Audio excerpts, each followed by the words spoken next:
मागच्या तासाला आपण ठेवींच्या वेगवेगळ्या अटी आणि तरतुदी याबद्दलची माहिती घेत होतो. मागच्या तासाला 3 मुद्दे मी तुम्हाला शिकवले होते. एक म्हणजे ठेवीची रक्कम. त्याच्यात आपण बघितलं होतं की खाजगी कंपनी वसूल भाग भांडवल आणि मुक्त राखीव निधीच्या 100% रक्कम इतकी रक्कम ठेव म्हणून स्वीकारू शकते.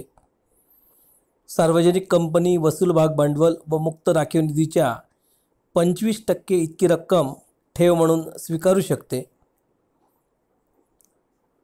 पात्र सार्वजनिक कंपनीमध्ये आपण 2 गोष्टी बघितल्या होत्या. जर सभासदांकडून ठेवी स्वीकारायची असतील तर वसूल भाग भांडवल आणि मुक्त राखीव निधी यांच्या बेरजेच्या 10% इतकी रक्कम ठेव म्हणून स्वीकारता येते.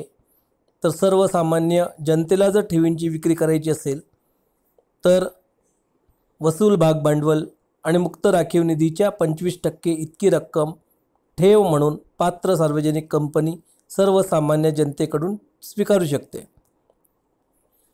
तीच जर कंपनी सरकारी असेल तर सरकारी कंपनी वसूल भाग भांडवल आणि मुक्त राखीव निधीच्या 35% इतकी रक्कम ठेव म्हणून स्वीकारू शकते. दुसरा मुद्दा आपण बघितला होता कालावधी. ठेवीचा जो कालावधी असतो तो कमीत कमी 6 महिने आणि जास्तीत जास्त 36 महिने इतका असतो. 6 महिन्यांपेक्षा कमी आणि 36 महिन्यांपेक्षा जास्त मुदतीच्या ठेवी कंपनी स्वीकारू शकत नाही. त्यानंतर आपण तिसरी महत्त्वाची गोष्ट बघितली होती ती म्हणजे मागताच क्षणी परत करावयाच्या ठेवी. कंपनी मागताच क्षणी परत करावयाच्या ठेवी स्वीकारू शकत नाही किंवा त्या अशा ठेवींचं नूतनीकरणसुद्धा करू शकत नाही. या 3 गोष्टी आपण मागच्या तासाला बघितल्या होत्या. आता आपण चौथ्या मुद्द्याकडे जाऊया. सुरक्षित किंवा असुरक्षित ठेवी. बघा, सुरक्षित आणि असुरक्षित कर्जरोखे आपण बघितले होते. सेम गोष्ट ही सुद्धा ठेवींना लागू होते की सुरक्षित ठेवी म्हणजे ज्या ठेवींवर कंपनीने आपली मालमत्ता तारण म्हणून ठेवलेली आहे. आणि असुरक्षित म्हणजे जिथे कंपनी आपल्या मालमत्तेवर बोजा निर्माण करत नाही. मग आता इथे कंपनी जी मालमत्ता टेंजिबल स्वरूपाची आहे, टेंजिबल म्हणजे दृश्य स्वरूपाची, अशी या मालमत्तेवर बोजा निर्माण करून ठेवी स्वीकारू शकते. अकाउंटमध्ये आपण बघितलंय tangible assets and intangible assets. Intangible ॲसेट्समध्ये 4 गोष्टी येतात: goodwill, copyrights, patents and trademark. त्या गोष्टी सोडून प्रामुख्याने इथे ज्या टेंजिबल ॲसेट्स आहे, मूर्त मालमत्ता म्हणतात त्याला किंवा दृश्य मालमत्ता म्हणतात, अशाच मालमत्तेवर कंपनी ठेवी स्वीकारू शकते. म्हणजे अशा मालमत्तेवर बोजा निर्माण करून कंपनी ठेवी स्वीकारू शकते. मग इथे म्हटलेलं आहे की ही ठेव स्वीकारल्यापासून 30 दिवसांच्या आत निर्माण केला जातो.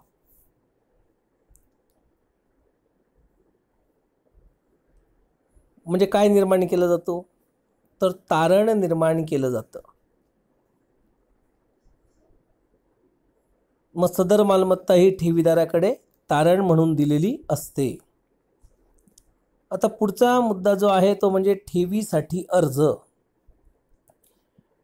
जेव्हा कंपनीला ठेव म्हणून रक्कम स्वीकारायची असते तेव्हा कंपनी छापील स्वरूपातील अर्ज तयार करते व हा छापील स्वरूपातील असलेला अर्ज जो कंपनी कायद्याचे सर्व नियम ज्याच्यात समाविष्ट असतील किंवा नियमांचं जिथे पालन होत असेल अशा पद्धतीचा तो अर्ज छापला जातो व तो अर्ज ठेवीदाराला पुरवला जातो.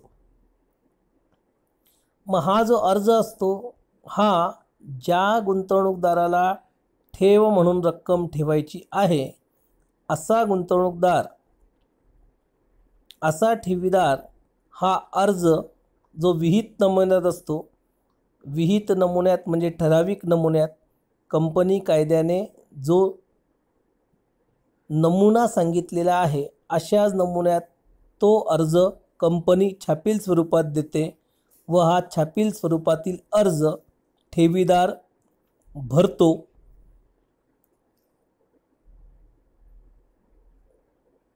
मग यामध्ये एक महत्त्वाची गोष्ट आहे की या अर्जामध्ये स्पष्टपणे लिहिलेलं असतं की ठेव म्हणून जी काही रक्कम कंपनी स्वीकारते आहे ती रक्कम ठेवीदाराने दुसऱ्या व्यक्तीकडून कर्जाऊ म्हणून घेतलेली नाही. हे निवेदन अत्यंत आवश्यक आहे. म्हणून त्यांनी स्पष्ट म्हटलं आहे की अर्जामध्ये ठेवीसाठी आणलेली रक्कम दुसऱ्या व्यक्तीकडून कर्जाऊ घेतलेली नाही. असे का? कारण समजा ती कंपनी बुडली तर ज्या माणसाकडनं आपण पैसे घेतलेले होते त्या माणसाला आपण पैसे देऊ शकत नाही. कारण कंपनी बुडली म्हणून कंपनी त्या ठेवीदाराला पैसे देणार नाही आणि जोपर्यंत ठेवीदाराला पैसे कंपनीकडून मिळत नाही तोपर्यंत ठेवीदार त्या कर्जदाराचे पैसे देऊ शकणार नाही. म्हणजे इथे 3 लोकांचं नुकसान होतं आणि महत्त्वाचं म्हणजे अशा माणसाचं नुकसान होतं की ज्याचं याच्यात काही प्रकारचा संबंध नसतो. मग ह्या ज्या गोष्टी, म्हणून कंपनी कायद्यामध्ये या सर्व गोष्टी नमूद केलेल्या आहेत की कोणत्या प्रकारच्या ठेवी कंपनी स्वीकारू शकते. यानंतरचा पुढचा जो मुद्दा आहे तो आहे संयुक्त नावे. संयुक्त नावे म्हणजे एकापेक्षा जास्त नावाने जर ठेवीदाराला ठेवी स्वीकारायच्या असतील तर अशा वेळेस कंपनी त्यांना संयुक्त नावाने ठेवी स्वीकारायला परवानगी देते. म्हणजे एकापेक्षा जास्त नाव हे ठेवीदाराच्या यादीमध्ये असू शकतात किंवा ठेव पावतीमध्ये असू शकतात. उदाहरणार्थ समजा 2 व्यक्तींच्या पती आणि पत्नी किंवा पती आणि मुलगा किंवा पत्नी आणि मुलगा यांच्या नावाने जर मला ठेव म्हणून रक्कम कंपनीकडे ठेवायची असेल तर या नावाने ठेव म्हणून रक्कम ठेवीदाराला ठेवता येते. म्हणजे पती किंवा पत्नी दोघांचं नाव त्या ठेवीदाराच्या पावतीमध्ये समाविष्ट असेल. पण इथे लक्षात घ्या की इथे एक मर्यादा आहे की असे जास्तीत जास्त 3च व्यक्ती असू शकतात. 3 व्यक्तींपेक्षा जास्त नावाने एकत्रितरित्या ठेव स्वीकारता येत नाही. म्हणजे जास्तीत जास्त 3 नावाने कंपनी संयुक्त खाते उघडते. संयुक्त खात्याला म्हणतात जॉईंट अकाउंट. म्हणजे जिथे एकापेक्षा जास्त व्यक्तींच्या नावाचा उल्लेख केलेला असतो. जसं आपण बँकेत खातं उघडायला जातो तेव्हा खाते उघडताना सुद्धा जर आपल्याला वैयक्तिक नावाने खातं उघडायचं नसेल तर आपण जॉईंट नावाने खाते उघडू शकतो. म्हणजेच एकच खाते हे 2 व्यक्ती चालवू शकते.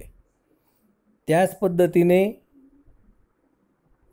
ही ठेव असते की या ठेवीमध्ये एकापेक्षा जास्त व्यक्तींचे, पण जास्तीत जास्त किती? 3, बरोबर 3 व्यक्तींची नावे लिहिलेली असतात. पुढचा जो मुद्दा आहे तो म्हणजे वारस. वारस म्हणजे नॉमिनी. तुम्ही बऱ्याच वेळेस बँकेचा फॉर्म फिलअप करताना नॉमिनी डिटेल्स असा शब्दाचा उच्चार किंवा असे शब्द बघितलेले असतील. तर नॉमिनी डिटेल्स म्हणजेच वारसदार. याची गरज का पडली?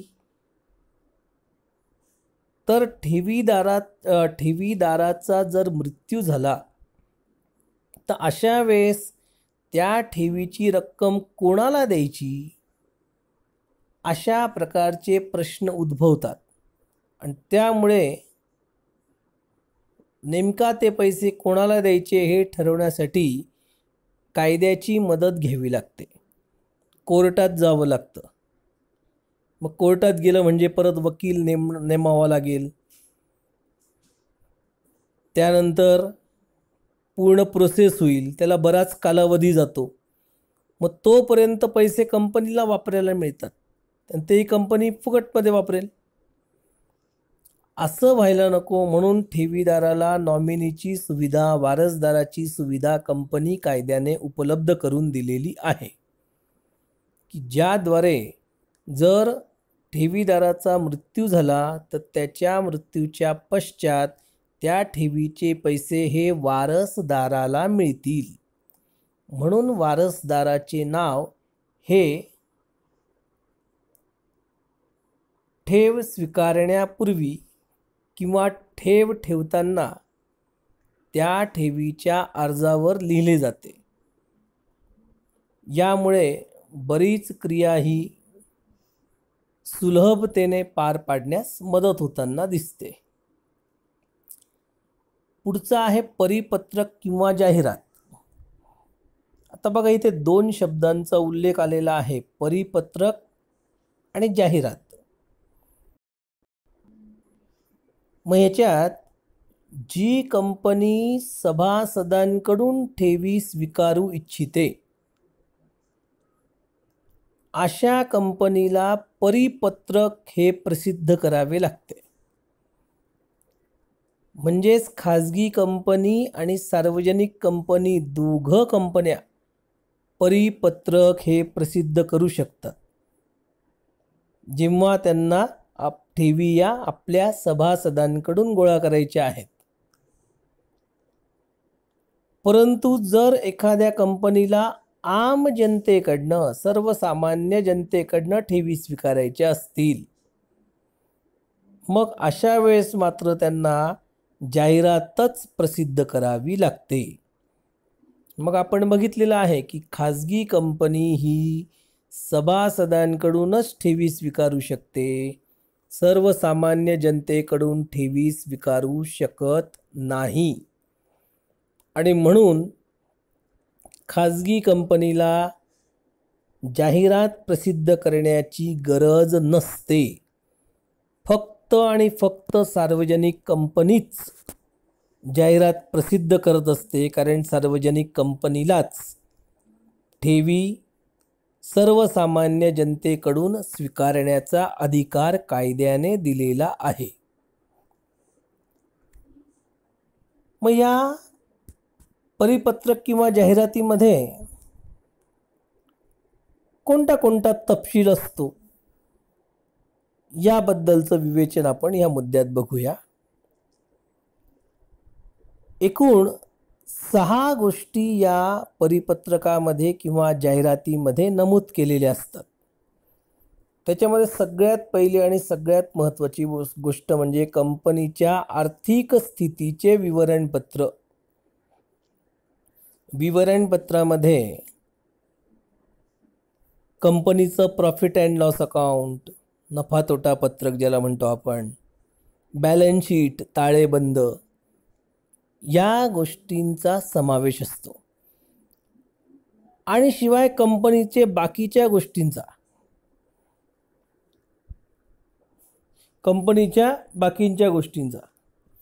जसे की कंपनी किती वर्षापूर्वी स्थापन झाली, स्थापनेचं वर्ष कोणतं आहे, कंपनीचे संचालक कोण आहेत, कंपनी कोणता व्यवसाय करते, आत्तापर्यंत कंपनीने आपल्या व्यवसायाची किती प्रगती केलेली आहे, किती विस्तार केलेला आहे, अशा बऱ्याच गोष्टींची माहिती ही या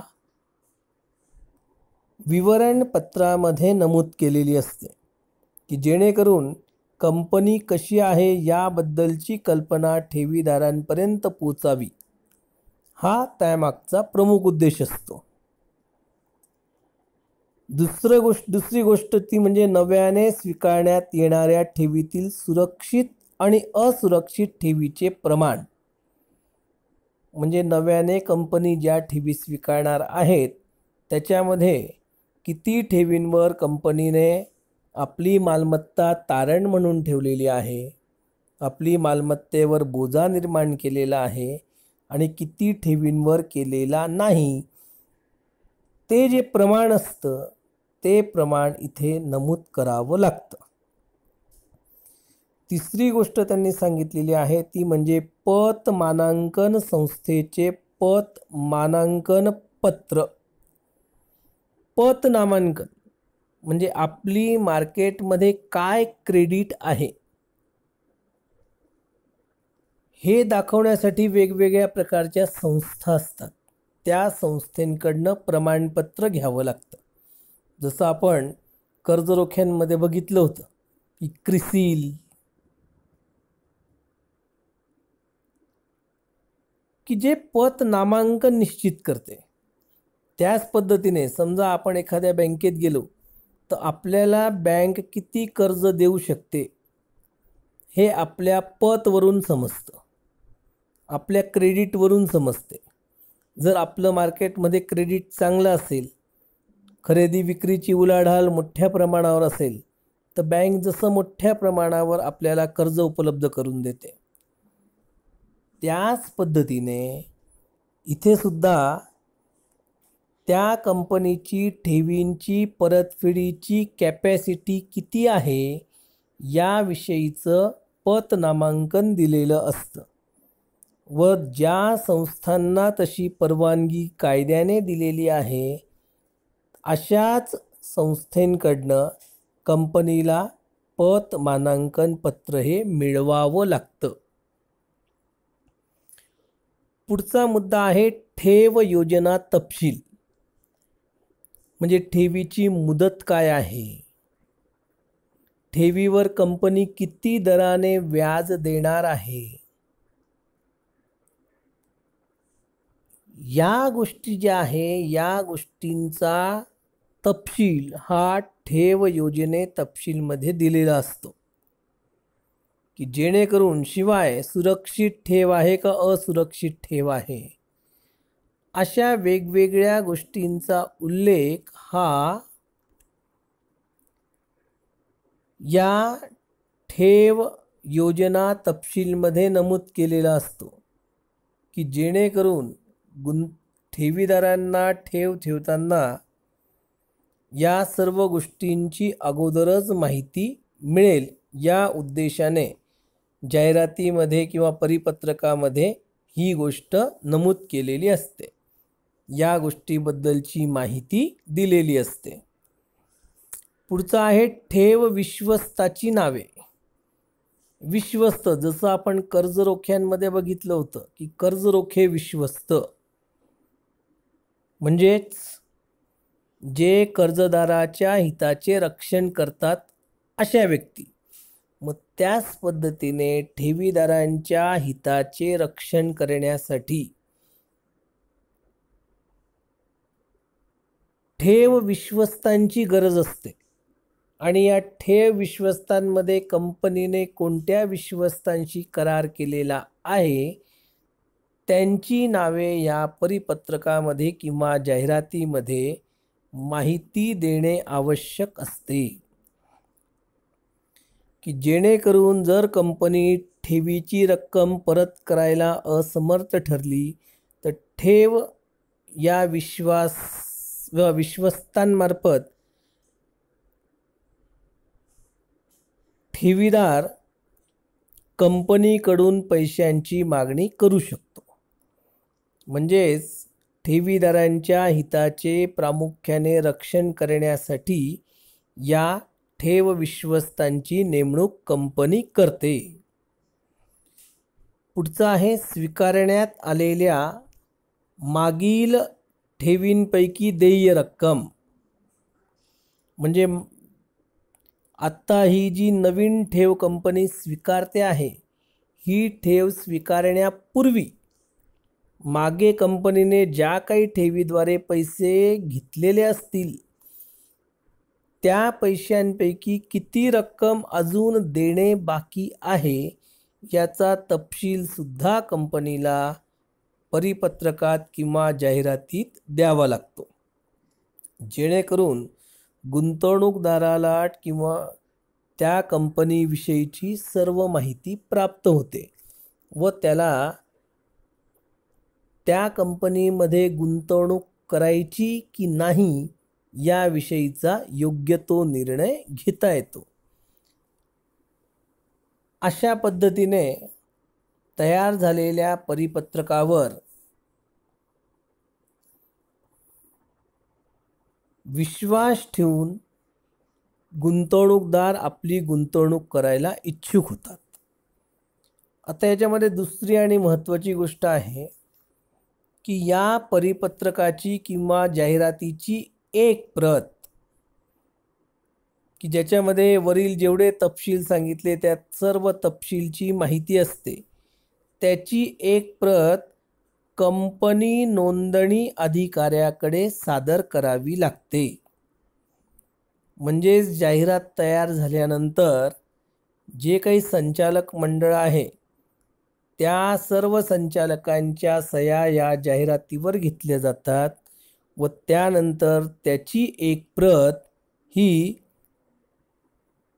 नोंदणी अधिकाऱ्याकडे दाखल करावी लागते. नोंदणी अधिकाऱ्याकडे प्रत दाखल केल्याशिवाय ती जाहिरात कंपनीला प्रसिद्ध करता येत नाही. कारण नोंदणी अधिकारी त्या गोष्टी बघून जर त्यांना काही शंका असेल, काही अडचण असेल तर ते अडचण कंपनीला सांगतात किंवा नोंदणी अधिकाऱ्याला वाटलं की एखादी गोष्ट कंपनीने त्या माहितीपत्रकात नमूद केलेली नसेल तर नोंदणी अधिकारी ती गोष्ट त्या ठिकाणी नमूद करायला लावतो व त्यानंतरच ती जाहिरात कंपनीला प्रसिद्ध करता येऊ शकते. मग आता तिसरी गोष्ट आली ते म्हणजे ते परिपत्रक व माहितीपत्रक किंवा जाहिरात प्रसिद्ध करणे. आता एक वेळेस नोंदणी अधिकाऱ्याची परवानगी मिळाल्यानंतर 30 दिवसानंतर कंपनी जाहिरात प्रसिद्ध करते. म्हणजे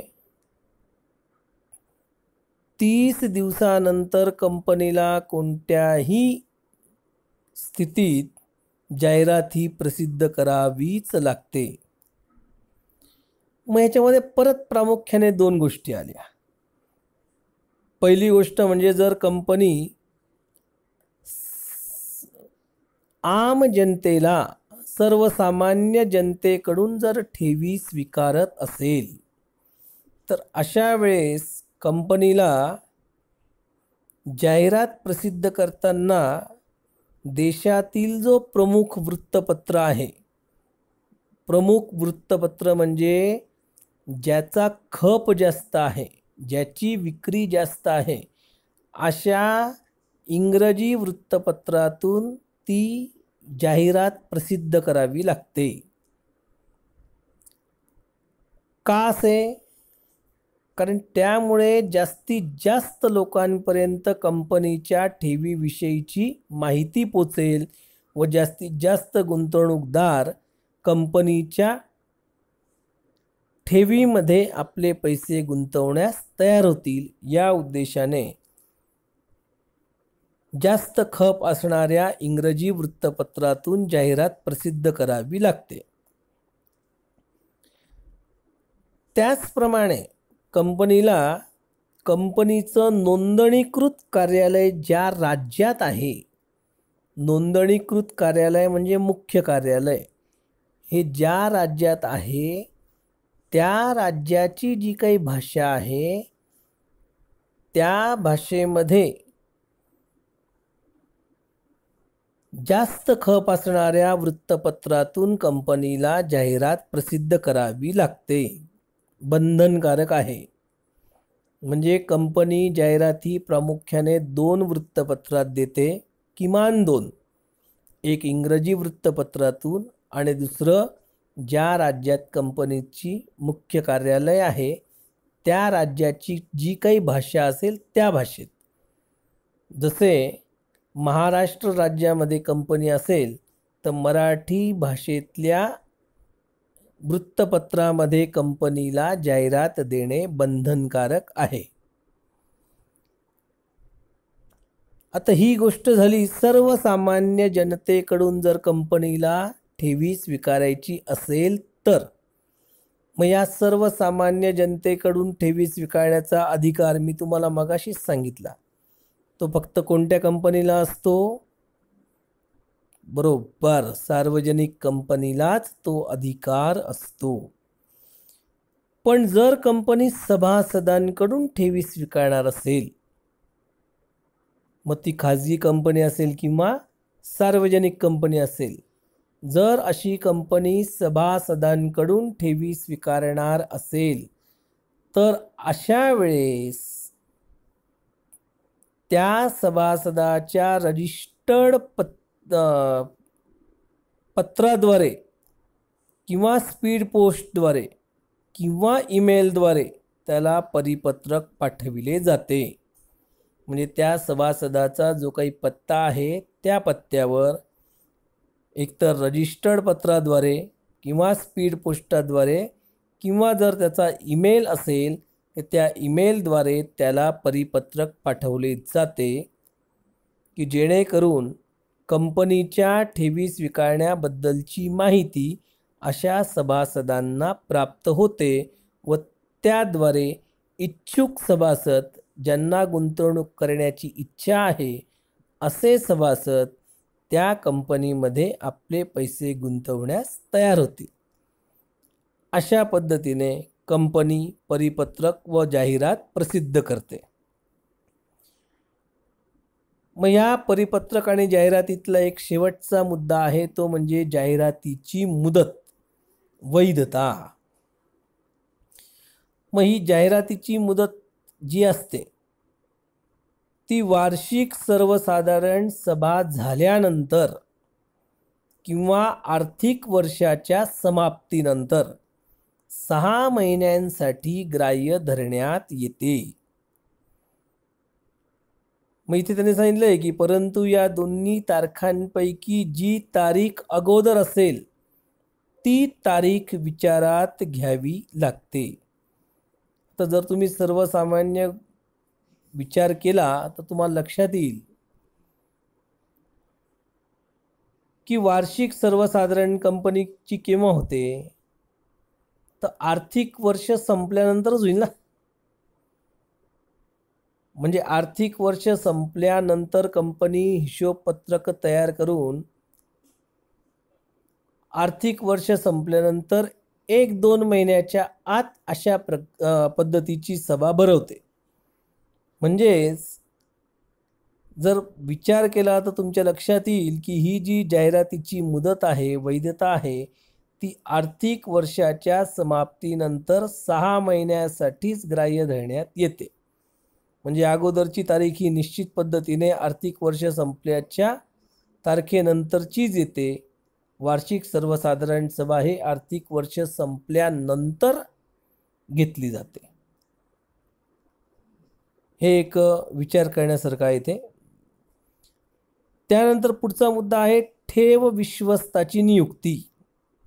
मी तुम्हाला आता सांगितलं की विश्वस्त, की जो कंपनीच्या ठेवीदारांच्या हिताचे रक्षण करतो त्याला म्हणतात विश्वस्त. मग या विश्वस्तांमध्ये म्हणजेच सार्वजनिक कंपनी किंवा पात्र कंपनी जी आहे ती कंपनी जेव्हा ठेव म्हणून रक्कम स्वीकारते तेव्हा अशा ठेवींना सुरक्षितता मिळावी, अशा ठेवीदारांना सुरक्षितता मिळावी म्हणून कंपनीला एक किंवा अनेक ठेव विश्वस्तांची नेमणूक करता येते. ज्यावेळेस कंपनीची परिस्थिती वाईट असेल, डबघाईस असेल, अशा वेळेस जर कंपनी ठेवींचे पैसे देण्यास असमर्थ ठरली तर अशा ठेवीदारांच्या ठेवीची रक्कम परत करण्यासाठी हे जे विश्वस्त असतात हे विश्वस्त मदत करतात. म्हणूनच त्यांना ठेवीदाराच्या हिताचे रक्षण करणारे असे संबोधिले आहे.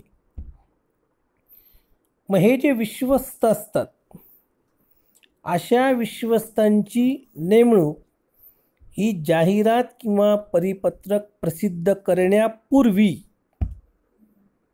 7 दिवस अगोदर करावी लागते. यासाठी ठेव विश्वस्ताबरोबर करार केला जातो. या कराराला ठेव विश्वस्त करार असे म्हणतात. मग हा जो ठेव विश्वस्त असतो हा स्वतः किंवा ठेवीदाराच्या 1 ठेवीदारांनी मागणी केली किंवा ठेवीची परतफेड करण्यास कंपनी असमर्थ ठरली तर ठेव विश्वस्तास ठेवीदारांची सभा बोलविण्याचा अधिकार हा कंपनी कायद्याने दिलेला आहे. म्हणजे हा जो ठेव विश्वस्त असतो, हा ठेव विश्वस्त जेव्हा कंपनी ठेवीदारांचे पैसे देण्यास असमर्थ असते तेव्हा स्वतःहून किंवा जितके ठेवीदार आहे भागिले 10 ती जी संख्या येईल, जर तितक्या ठेवीदारांनी मागणी केली तर ठेव विश्वस्त अशा ठेवीदारांची सभा बोलवतो व पुढे काय करायचे आहे याबद्दलची चर्चा तो ठेवीदारांशी करतो. म्हणजेच ठेवीदारांच्या हिताचे रक्षण करण्याचे प्रमुख काम हे या ठेव विश्वस्ताचे असते. पुढचा जो मुद्दा आहे तो म्हणजे मालमत्तेवर बोजा किंवा तारण निर्माण करणे. आता बघा, नीट लक्ष द्या. मालमत्तेवर बोजा म्हणजे ज्यावेळेस कंपनी आम जनतेकडून सुरक्षित ठेवी स्वीकारते. बघा, शब्द महत्त्वाचे आहेत. सुरक्षित ठेवी स्वीकारते म्हणजे जिथे कंपनी ठेवीदारांना त्या ठेवीच्या बदल्यात सुरक्षा प्रदान करते आहे. मग अशा वेळेस कंपनीला ठेव स्वीकारलेल्या तारखेपासून 30 दिवसांच्या आत ह्या ज्या काही तारखा येत आहेत, जे काही दिवस येत आहेत, जे काही महिन्यांचा उल्लेख होतो आहे, या सर्व गोष्टी लक्षात ठेवणं हे महत्त्वाचं आहे.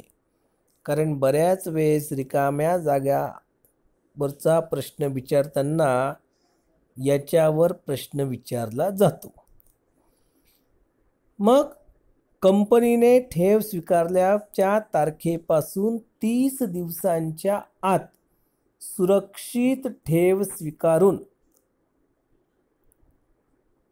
ठेवलेल्या रकमेपेक्षा कमी नसलेल्या रकमेपोटी तिच्या मूर्त मालमत्तेवर बोजा निर्माण करावा लागतो. म्हणजे ठेव स्वीकारल्यापासून 30 दिवसांच्या आत जी मालमत्ता कंपनी सुरक्षा म्हणून देणार आहे त्या मालमत्तेवर कंपनीला बोजा निर्माण करावा लागतो. मग हा जो मालमत्तेवर बोजा निर्माण केला जातो, हा बोजा ठेव विश्वस्ताच्या नावाने निर्माण केलेला असतो. कारण ठेव विश्वस्तच ठेवीदारांच्या हिताचे रक्षण करण्यासाठी जर कंपनीला आर्थिक अडचण आली तर ही मालमत्ता विकून जे काही पैसे येतील ते पैसे तो ठेवीदारास देऊ शकतो. आणि म्हणून या ठेव विश्वस्ताच्या नावाने हा बोजा निर्माण केलेला असतो. मग या ठिकाणी एक गोष्ट महत्त्वाची आहे की बऱ्याच वेळेस कंपनी काय करते की ही रक्कम परत करण्यासाठी त्या रकमेवर विमा हा काढत असते. मग विम्यामध्ये जितकी रक्कम समाविष्ट केलेली आहे आणि जितकी रक्कम कंपनीने ठेव म्हणून स्वीकारलेली आहे, या दोघांमध्ये जर फरक असेल तर अशा वेळेस ज्या ठेवीवर विमा काढलेला नाही तितकी रक्कम कंपनी सुरक्षितता म्हणून प्रदान करते. म्हणजे समजा कंपनीने 40,000चा विमा काढलेला आहे ठेवींवर, पण ठेवी स्वीकारताना कंपनीने ₹1,00,000ची ठेव स्वीकारली. मग 40,000 आणि लाख याच्यामधला जो डिफरन्स 60,000 आहे, मग कंपनीला किमान 60,000 रक्कम ज्याची येईल अशी मालमत्ता सुरक्षितता म्हणून या ठेवीदारांना दिली जाते. म्हणजे 60,000च्या मालमत्तेवर कंपनीला बोजा निर्माण करावा लागतो, की जेणेकरून ठेवीदाराच्या हिताचे रक्षण होईल व ठेवीदाराला कोणत्याही प्रकारचा अडथळा पैसे मिळण्यात येणार नाही. यासाठी कंपनी कायद्याने वेगवेगळ्या अटींची आणि तरतुदींचं पालन करण्यास कंपनीला सांगितले आहे. त्या पद्धतीने कंपनी ठेवींची सुरक्षितता म्हणून अशा वेगवेगळ्या गोष्टी करताना दिसते. अशा पद्धतीने हे 10 मुद्दे आपण आज बघितले. पुढचे जे मुद्दे आहेत ते आपण पुढच्या तासाला बघूया. धन्यवाद.